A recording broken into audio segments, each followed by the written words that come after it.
नमस्कार, मैं विनोद कुमार शुक्ला। अड्डा पर आपका स्वागत है। आज एक विषय ऐसा है जिस पर चर्चा करना ज़रूरी है। हालांकि थोड़ा सा संवेदनशील मामला होता है, इसलिए कि कई बार आप इस तरह की उसमें मुश्किलों में घिर सकते हैं।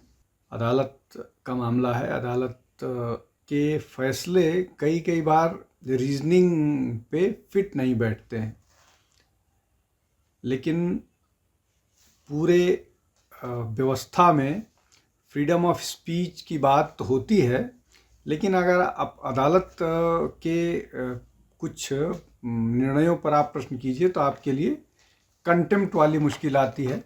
कोशिश करते हैं समझने की कि है क्या मामला। आज 4 बड़े निर्णय हुए हैं। सामान्यतः ऐसा नहीं होता है, दिन में एक आध ऐसे निर्णय होते हैं जो दिन भर की खबर बनाते हैं, लेकिन आज 4 बड़े निर्णय हुए और डिफरेंट जगहों पर हुए हैं। 2 सुप्रीम कोर्ट के हैं, 2 हाई कोर्ट्स के हैं।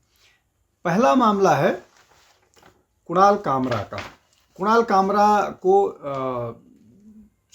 मद्रास हाई कोर्ट ने, जो शिंदे वाला मामला है, महाराष्ट्र के उप मुख्यमंत्री पर जो उन्होंने गद्दार वाला कमेंट किया है, उसके मामले में एंटीसिपेटरी बेल दे दिया है। चूँकि 31 तारीख को कुणाल कामरा को पुलिस के सामने पुलिस के सामने अपनी बात रखने के लिए या पुलिस के सामने हाजिर होना था, तो वो एंटीसिपेटरी बेल लेकर के जाना चाह रहे थे, तो और वो उनको एंटीसिपेटरी बेल मिल गई है उनको।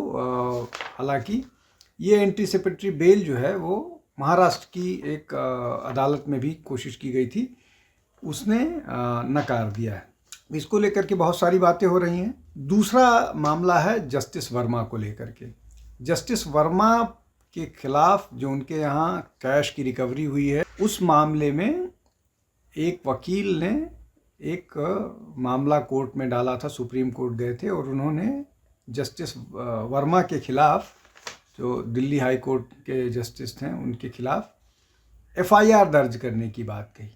लेकिन इस मामले में भी अदालत ने उनके खिलाफ FIR दर्ज करने से न केवल मना किया है, बल्कि ये कहा है कि अभी ये बहुत प्रीमेच्योर है, इन हाउस इंक्वायरी हो रही है, 3 लोगों की एक इंक्वायरी समिति बनी है, वो इस मामले को इंक्वायरी कर ले, उसके बाद इस पर कोई निर्णय लिया जाएगा।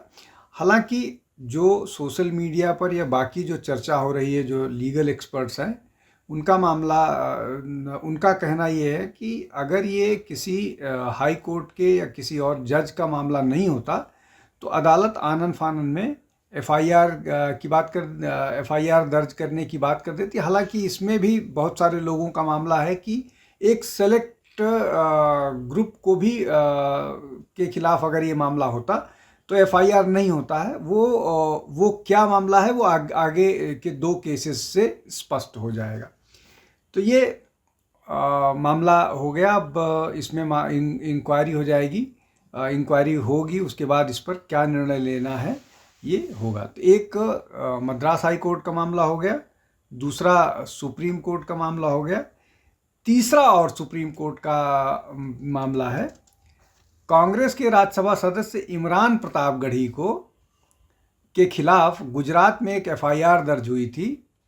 उस FIR को क्वैश करने का आदेश दिया है सुप्रीम कोर्ट ने, और ये कहा है कि जो बात इमरान प्रतापगढ़ी ने कही थी वो न तो किसी की धार्मिक भावनाओं को आहत कर रहा था, न देश के खिलाफ था। मतलब न देशद्रोह का मामला बनता था, न धार्मिक विद्वेष का मामला बनता था। अब वो मामला क्या था, उन्होंने एक कविता गाई थी बीजेपी को टारगेट करते हुए। बेसिकली उसकी लाइन शुरू हुई थी, एक खून के प्यासो बात सुनो। तो ये खून के प्यासो बात सुनो को किस तरह से अदालत ने इंटरप्रेट किया, ये वो बेहतर जानते हैं। उसमें बहुत सारी चीज़ें निकल करके आ रही हैं, लेकिन इस मामले में भी अदालत के निर्णय पर बहुत सारे लोग की असहमति है। असहमति होना न होना, अब अदालत पर असहमति होना, उसको अदालत कैसे इंटरप्रेट करता है वो तो वो, लेकिन इस पर बहुत लोगों की असहमति है। और आप सोशल मीडिया को नहीं रोक सकते हैं सोशल मीडिया पर, और सोशल मीडिया पर इतने सारे लोग होते हैं कि उनके उतने लोगों के खिलाफ आप कंटेम्प्ट का केस भी नहीं चला सकते हैं, इसलिए कि इस तरह के मामले अब कई बार लाखों तक पहुंच जाते हैं, मिलियंस तक पहुंच जाते हैं। खैर, तो ये हो गया तीसरा मामला जहां पर जो आज खबरों में है, चर्चा में है। इसके अलावा जो चौथा मामला है, उस मामले को लेकर के थोड़ी ज़्यादा आलोचना हो रही है। वो ये है कि एक एकेडमिशियन है जो उनका नाम है अशोक स्वैन, वो स्वीडन में रहते हैं, और वो सरकार की नीतियों को या और इस तरह की जो उनकी बातें होती हैं वो करते हैं। तो सरकार ने उनका जो OCI कार्ड होता है, उस कार्ड को कैंसिल कर दिया था। अब ये जो OCI कार्ड है, ये कार्ड इंडियन सिटीजन्स को मतलब भारतीय लोगों को मिलता है जो बाहर देश से बाहर रहते हैं।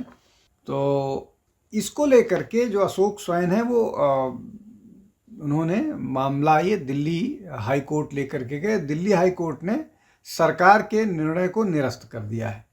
हालांकि कोर्ट ने ये भी कहा है कि सरकार इस मामले को लेकर के fresh show cause notice issue कर सकती है, और निश्चित तौर पर सरकार इसको आगे लेके जाएगी और सुप्रीम कोर्ट में भी मामला जाएगा। लेकिन सुप्रीम कोर्ट में भी इस तरह का से भी इसी तरह का फैसला आ सकता है। लेकिन ये जो चार केसेस की मैंने बात की, कुणाल कामरा जो हैं वो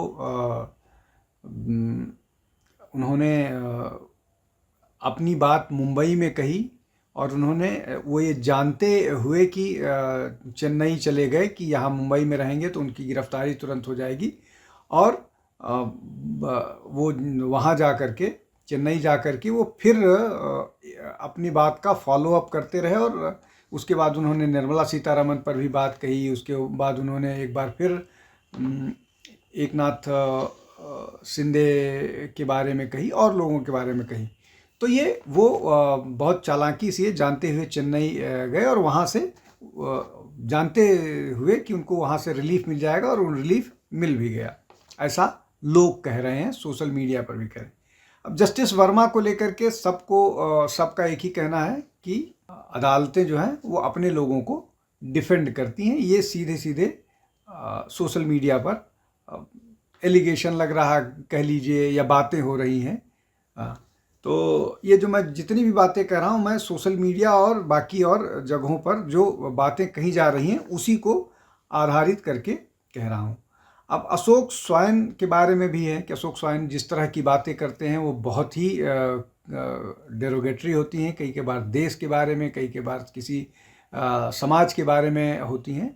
वो भी, और उसके बावजूद जो OCI कैंसिल करने का निर्णय है, वो OCI कार्ड कैंसिल करने का निर्णय है, उसको लेकर के बहुत सारे एक्सपर्ट्स का ये भी कहना है कि इस मामले में अदालत अपना ज्यूरिसडिक्शन जंप किया है, और ये एग्जीक्यूटिव का मामला है, वहाँ जुडिशरी कूद रही है। हालांकि जुडिशरी आजकल बहुत सारे एग्जीक्यूटिव के मामले में दखल देने लगी है, चूँकि जो मोदी सरकार है वो बहुत ज़्यादा कन्फ्रंटेशनिस्ट नहीं है, वो बहुत स्मूथ तरह से काम करना चाहती है, इसलिए ज़्यादा कन्फ्रंटेशन नहीं करती है, बावजूद इसके कि बहुत सारे मामले में अदालत जंप कर अपने ज्यूरिसडिक्शन को जंप करती है।